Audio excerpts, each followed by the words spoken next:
வயலோ வயலோ வயலோ செழிக்க வாழ்வு தந்தானே, வயலோ வாழ்வு தந்தானே. அட பொன்னா விளையோ பூமிக்கு நல்ல விவரம் தந்தானே, உழவனின் உறவா வந்தானே.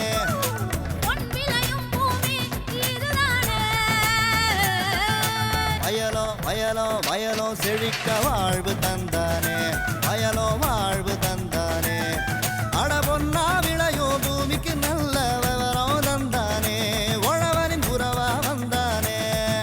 தந்தன தந்தன தர தந்தானே, மண்வளம் பொங்கிட துணை வந்தானே. தந்தன தந்தன தர தந்தானே, மண்வளம் பொங்கிட துணை வந்தானே. இன்றைய வேளாண் தொழில்நுட்ப பகுதியில் தமிழ்நாடு வேளாண் பல்கலைக்கழகத்தின் தோட்டக்கலை ஆராய்ச்சி நிலையம் கொடைக்கானல் பற்றிய பொது அறிமுகத்தினை தருகிறார் இவ்வாராய்ச்சி நிலையத்தின் பேராசிரியர் மற்றும் தலைவர் முனைவர் ஜே ராஜாங்கம் அவர்கள்.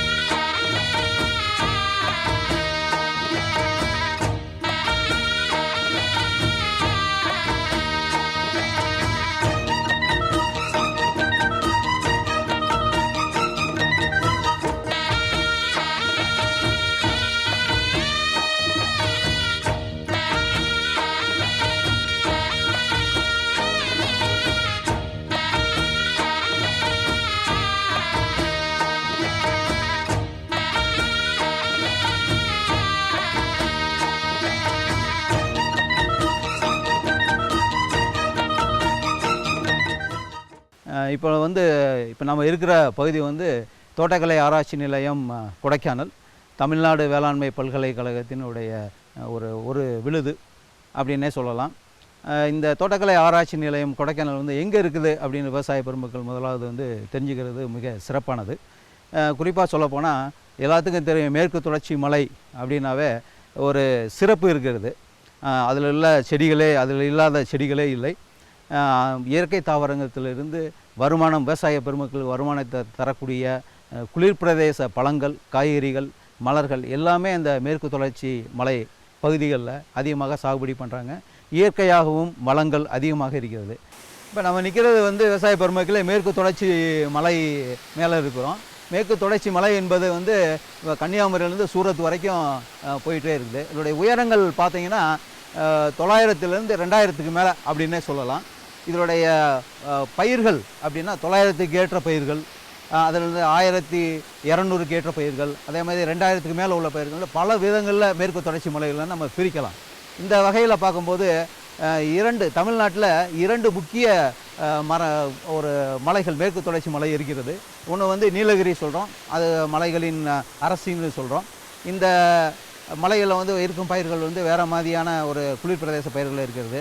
மிக முக்கியமாக கொடைக்கானல் மேற்கு மடக்கு தொடர்ச்சி மலையில் தோட்டக்கலை பயிர்கள் சாகுபடியும் பல பயிர்கள் சாகுபடியும் முக்கியத்துவம் பெறுகிறது.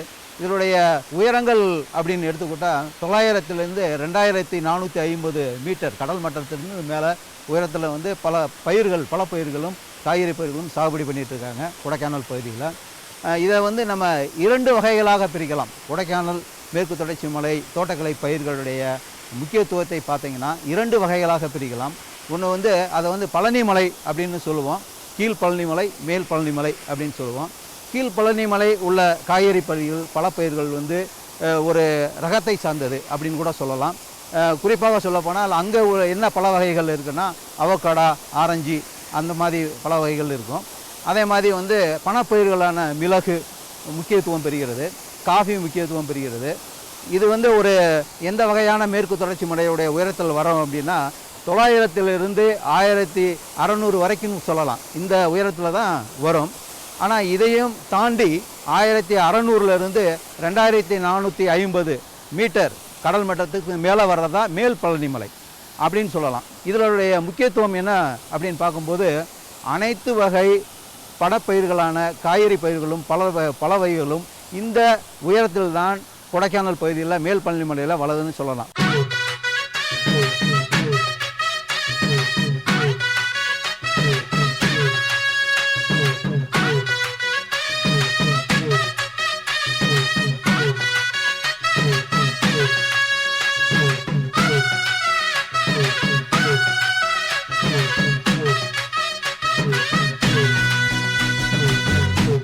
குறிப்பாக மேல் பழனிமலை என்று சொன்னால் எல்லா விவசாய பெருமக்களுக்கும் எல்லாத்துக்கும் தெரியும் மலைகளின் இளவரசி கொடைக்கானல்ன்றது. ஏன் இந்த மாதிரி ஒரு பேர் வந்தது அப்படின்னா, இயற்கை வளம் மட்டுமில்லை, இதனுடைய காய்கறிகளும் பழங்களும் மேல் பழனிமலையில் முக்கியத்துவம் பெறுகிறது கொடைக்கானல் பகுதியில்.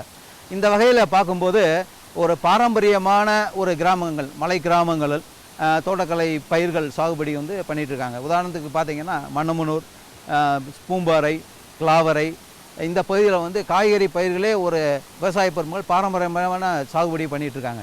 இதே போல் பல வகைகள் விவசாய பெருமக்களுக்கு பணத்தை அள்ளித்தரக்கூடிய பல வகைகள் அதிகமான சாகுபடி பண்ணுறாங்க. குறிப்பாக ப்ளம்ஸ், பேரி, பிச்சிஸ் அந்த மாதிரியான பல வகைகள் வந்து அதிகப்படியான சாகுபடி பண்ணுறாங்க.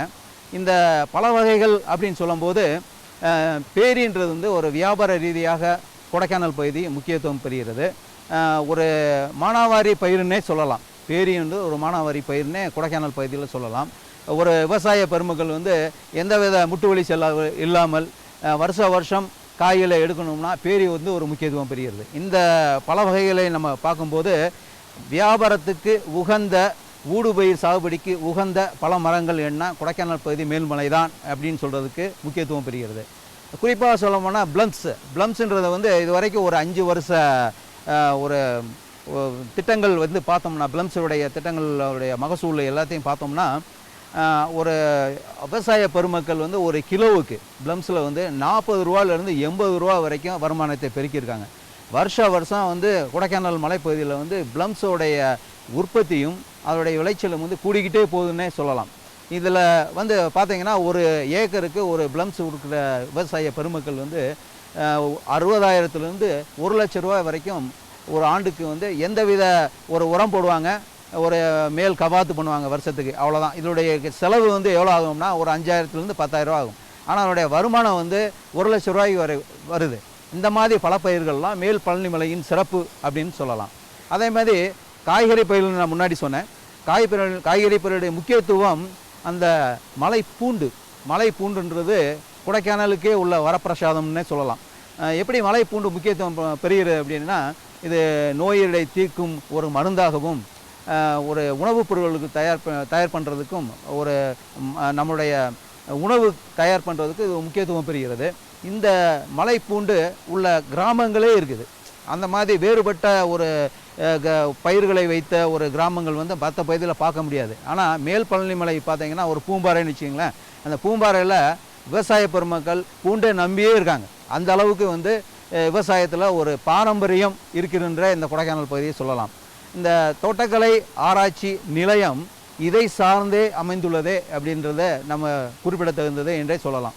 தமிழ்நாடு வேளாண்மை பல்கலைக்கழகம் ஒரு சிறப்பான ஒரு விருதை வந்து இங்கே வைத்திருக்கிறோம் என்றே சொல்கிறதுக்கு நான் பெருமைப்படுகிறேன். அது என்ன இந்த மாதிரி ஒரு சிறப்பு அப்படின்னா, மலை மக்கள் ஒரு பொதுவாக வந்து ஒரு சீதோஷண நிலையை நம்பியே நம்ம சாகுபடி பண்ணுறோம். பெரும்பாலும் வந்து ஒரு 60% வந்து மானாவாரி பயிர். 3 போகங்கள் சாகுபடி செய்யும்போது ஒரு 60% வந்து மானாவாரி பயிராகவும் ஒரு 40% வந்து நீர்போகமாகவும் கொடைக்கானல் பகுதியில் சாகுபடி பண்ணுறாங்க. இதுக்கு தகுந்த தொழில்நுட்ப ஆராய்ச்சி தோட்டக்கலை ஆராய்ச்சி நிலையம் கொடைக்கானலில் செய்து தகுந்த விழிப்புணர்வை செய்து கொண்டிருக்கிறோம். மீண்டும் நாளைய பொன் விளையும் பூமி நிகழ்ச்சியில் பல புதிய தகவல்களோடு சந்திப்போம். நன்றி, வணக்கம்.